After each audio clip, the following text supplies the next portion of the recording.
Okay, so you want to buy a salvage company.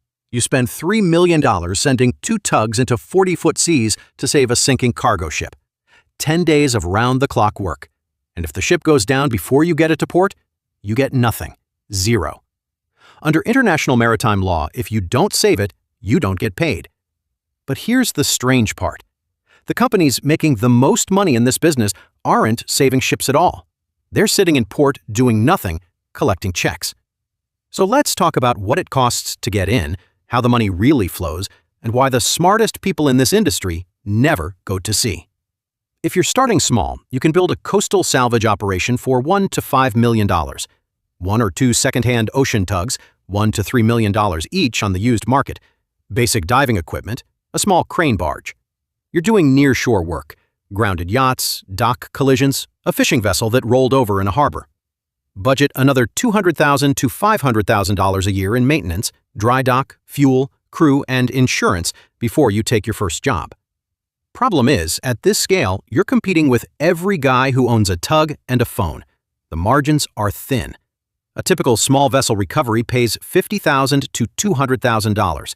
After costs, you might keep $20,000 to $80,000. It's work, but it's not the work that makes headlines. The real game starts at $20 to $50 million. That's a regional emergency response company. 3 to 5 specialized tugs, at least one rated for open ocean work with 100-plus tons of bollard pull, which is the measure of raw towing force. Think of it as horsepower, but for dragging a 50,000-ton ship sideways through a storm. A salvage barge with heavy-lift cranes, ROVs, remotely operated underwater vehicles, at $1 to $5 million each. A warehouse full of gear, oil booms, pumps, firefighting systems. You need 150 to 200 people on payroll, on standby, 24 hours a day. Annual operating costs run $5 to $10 million just to keep the lights on. But at this level, you qualify for something that changes the entire business model. More on that in a minute. The top tier? That's companies like Resolve Marine out of Fort Lauderdale, family-owned since 1984, started with one tugboat, now pulling roughly $140 million a year with 400-plus employees worldwide. Or Smit Salvage, part of the Dutch giant Boskalis. Their towage and salvage division alone did about $440 million in 2025. Fleet of 400 to 500 vessels. These companies don't just own boats, they own relationships. Insurance company trust, decades of case history, government contracts all over the world. You can't buy that. You build it over 40 years, or you acquire someone who already did. But owning the equipment is just the entry ticket. So the obvious question, how does a salvage company actually get paid? You pull a ship off the rocks, someone writes you a check, right? Not quite. A salvage company gets paid in 3 ways. The last one is the reason people in this business get rich without ever touching a boat. The first is the oldest rule in maritime law. It's called no cure, no pay. You attempt to save a ship. If you succeed, you get paid. If you fail, you get nothing. Zero. Doesn't matter if you spent $5 million in fuel, equipment, and crew wages over 3 weeks. Doesn't matter if you risked your own vessel in 40-foot seas. Ship sinks, you eat the loss. When it works, the payout is huge. Under the Lloyd's Open form, the standard international salvage contract since 1892, your reward is a percentage of whatever you managed to save. The ship, the cargo, all of it. Typically 5% to 25%, rarely exceeds 40%. So you save a container vessel worth $80 million with $40 million in cargo? Your cut is somewhere between $6 million and $30 million for one job. That might take 2 weeks. But here's the flip side. You deploy 3 tugs, a dive team, a salvage barge, 2 weeks of round-the-clock operations in the North Atlantic. Total cost to you, $4 million. And the ship goes down anyway. You invoice? Zero. The ocean just ate your quarterly profit. Think of it as the world's most expensive poker game. You're betting your own equipment against the sea. And the sea doesn't bluff. The second way is called scopic. It exists because no cure, no pay created a nasty problem. If a tanker is leaking oil and the salvage crew knows the ship will probably sink anyway, Why spend millions trying to prevent an environmental disaster when you won't get paid if you fail? So the industry created a safety net. Under Scopic, you get paid by the hour. Your equipment has a published tariff. This tug costs $25,000 per day. This ROV costs $15,000 per day. This dive team costs $8,000 per day. Add them up, add 25% on top as a bonus, and that's your rate. Win or lose. You get paid for trying. It kicks in when the environmental risk is high. Oil tankers, chemical carriers, anything that might spill. Scopic doesn't make you rich, but it means you don't go bankrupt when the ship sinks anyway. Now, the third revenue stream. Remember when I said at the $20 million level you qualify for something that changes the entire business model? This is it. And it explains why the biggest salvage companies in the world aren't actually in the salvage business anymore. They're in the waiting business. In 1990, after the Exxon Valdez dumped 11 million gallons of crude oil into Alaska's Prince William Sound, the U.S. Congress passed OPA 90, the Oil Pollution Act. It says this: every vessel carrying oil in U.S. waters must have a pre-arranged contract with a qualified salvage and marine firefighting company. Not maybe, not if you feel like it. Must. That means every tanker, every cargo ship carrying its own fuel oil, every cruise liner operating in American waters is legally required to pay a salvage company a yearly fee, just to be on standby, just in case. The salvage company maintains regional depots, keeps tugs fueled and crewed, has equipment stockpiles positioned along the coast, and collects a check every year from every vessel in their coverage zone, whether anything happens or not. How much per vessel? Somewhere around $250 to $500 a year. Doesn't sound like much, but if you're covering a region with 300 to 500 ships passing through, that's $75,000 to $250,000 a year in guaranteed income, just for existing. Scale that up to a nationwide network, and you start to see why companies fight over these contracts. Think of it like a fire department. 95% of the time, the trucks sit in the garage, but you can't not have a fire department, and you can't not pay for it. This is why Boscalis paid to acquire Ardent Americas in 2020. They weren't buying boats. They were buying contracts. A network of OPA 90 standby agreements covering U.S. waters. Money that shows up every year whether ships hit rocks or not.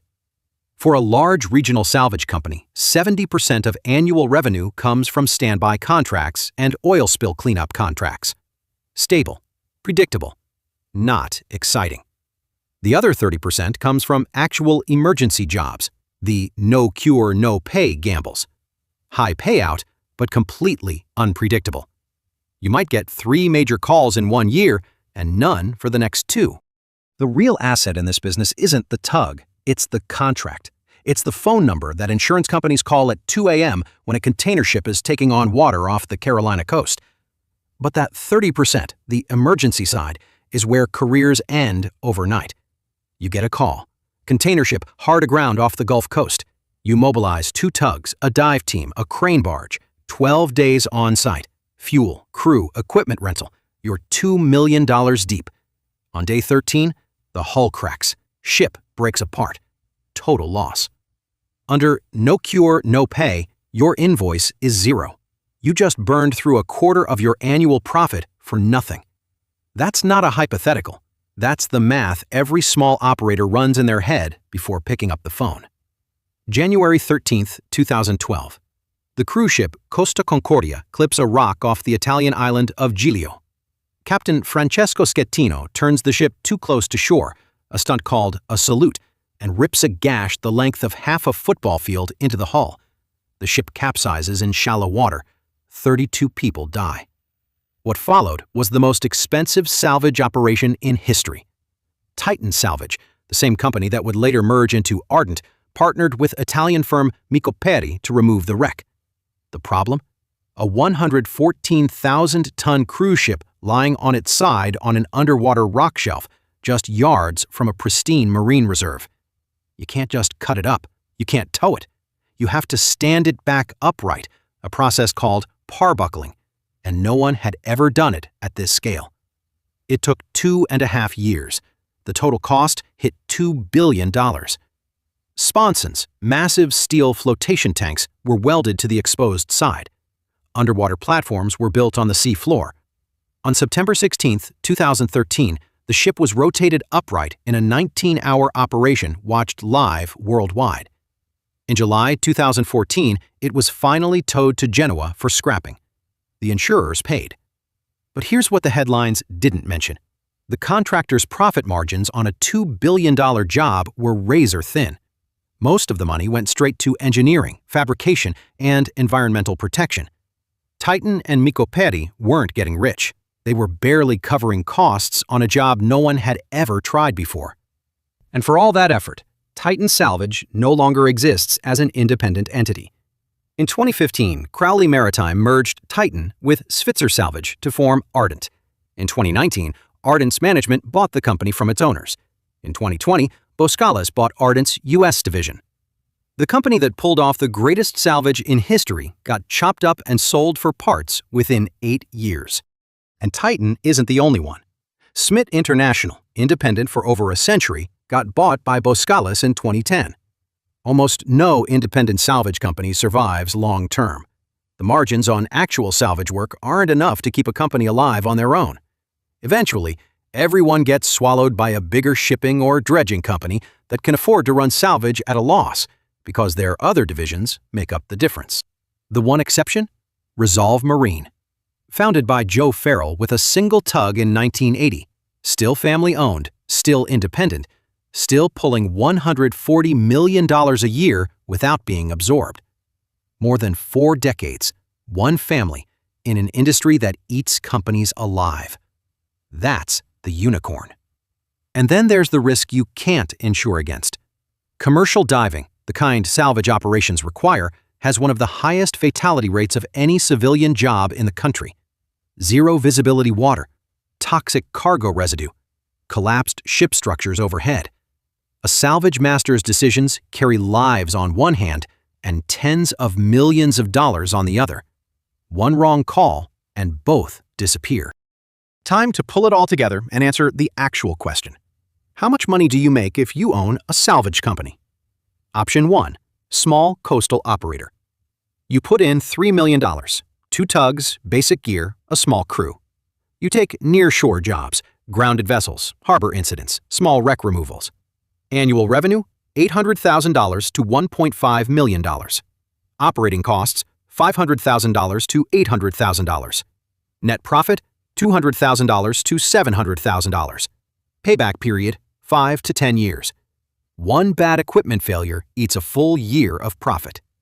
Option 2. Regional OPA 90 Emergency Response Company. Investment, $30 million. 5 tugs, ROVs, salvage barge, emergency depot, 150 crew on rotation.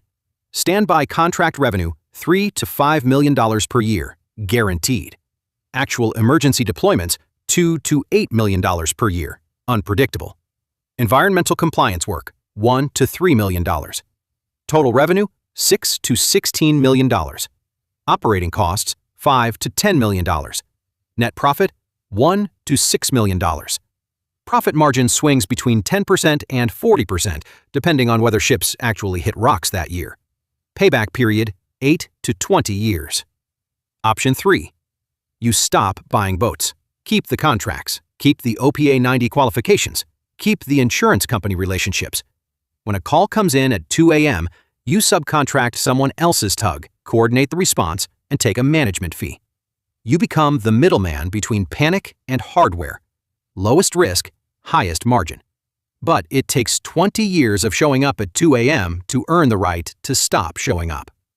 The smartest people in marine salvage haven't touched a tug in years.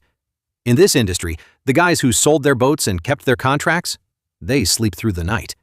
The guys who kept their boats and lost their contracts, they're scrapping steel in Bangladesh.